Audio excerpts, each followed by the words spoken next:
6,000 કરોડ રૂપિયાના ખર્ચે નિર્માણ કરવામાં આવનાર સોમનાથ ભાવનગર હાઈવેની આવરદા ઓછામાં ઓછી 20 વર્ષ આંકવામાં આવી હતી। જોકે તે લગભગ 6 મહિનાના સમયગાળામાં ઠેર ઠેર બેસવા લાગ્યો છે।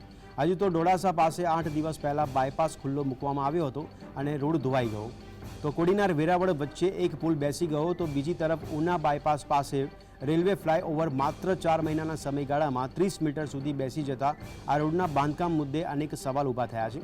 કહેવામાં આવે છે કે આ રોડના નિર્માણમાં ભ્રષ્ટાચાર થયો છે અને તેને ડામર પાથરીને છુપાવવાનો પ્રયાસ કરવામાં આવી રહ્યો છે। હું નેશનલ હાઈવે માંથીથી ને પસાર થાવ એટલે સિદ્ધરના ખાડા ને બાડા ને એવું બહુ છે। અત્યારે તો 4 જ મહિના થયા તો રોડ ખરાબ થઈ ગયો। આ પુલ ઉપરનો રસ્તો છે એ બેઠી ગયો, પુલ ઉપરનો રસ્તો છે એ સીધો બેઠી જ ગયો। એકદમ તો ગાડી મારી ઉતરી ગયેલી છે આ સાઈડમાં, એવું બની ગયેલું છે। તમારી માંગ શું છે સરકાર પાસે? સરકાર પાસે માંગ એવી જ ખાલી કે ભાઈ રસ્તો સારો રિપેરિંગ કરો।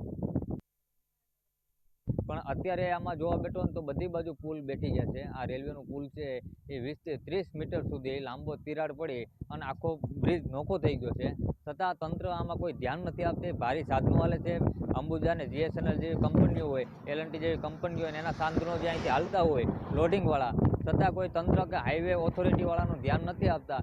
જેને લઈને મુખ્યમંત્રીને અને ઉચ્ચ અધિકારીને અને નેશનલ હાઈવે ઓથોરિટીને અમે લેખિત ફરિયાદ